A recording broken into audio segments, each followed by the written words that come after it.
Hello, welcome to another video. Today is a new series called The Strangest Groups, and this series is basically exploring the different types of animals on this earth that may seem not very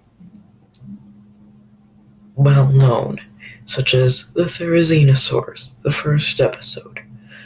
Also, make sure to like and subscribe to gain knowledge because knowledge is good, and get more of these videos as well as my other videos. Anyways, let's move on. Origins. The early therizinosaurs were very small, such as the Philarceus found in Utah. These early therizinosaurs were small and generalist, but they weren't from the main lineage of herbivores called Ornithischia. In fact, they were from the main lineage of carnivorous dinosaurs called Theropoda, which included Allosaurus and Tyrannosaurus. Later, they became larger with a more specialized beak and huge killing claws. An example of a transitioning therizinosaur is Bapiaosaurus. So this is Philarceus. It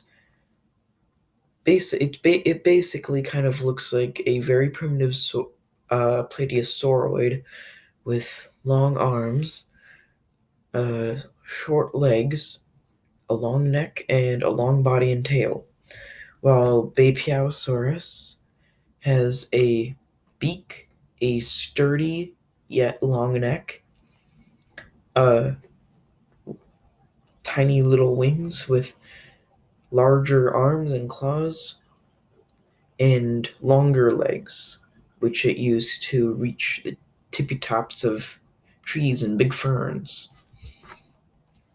Evolution. Although Bapiaosaurus is a great example of a transitioning therizinosaur, it definitely isn't the end result of nature's experiment yet. The main difference between primitive relatives of therizinosaurs is the length of the enormous claws on their arms. The size of them in the early therizinosaurs is actually quite small, while the advanced ones have giant claws. Due to this, as well as the length of the arms, late therizinosaurs like Nothronicus had a semi-vertical posture rather than the traditional horizontal posture of most other theropods. As you can see, the Bapiaosaurus, which is a primitive therizinosaur, has a horizontal posture, kind of like a T-Rex, while the Nothronicus has a more vertical posture, as the arms are getting longer and the tail is getting shorter. The claws of a giant. The claws of Therizinosaurus are huge and a lot like other dinosaurs.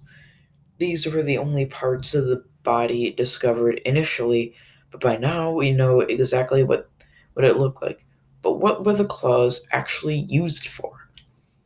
The answer to this question is actually a couple of things. Firstly, they used them obviously for self-defense against the main big predator of its time, Tarbosaurus bataar, or Tyrannosaurus bataar. This creature was a relative of the North American Tyrannosaurus rex, but it was smaller, although this made it no less dangerous, as it could easily snap the neck of an otherwise helpless Therizinosaurus. Except for when it has giant claws that could probably rupture an artery in the Tarbosaurus. Also, the individual claws are a meter long, so that's really long. The second is more obscure, but the claws are also used for grasping branches when feeding from trees. It's kind of like a fork. It grabs the branch and hauls it down to its mouth. Anyways, that's gonna be it for this video. Make sure to like and subscribe, and I'll see you in the next video.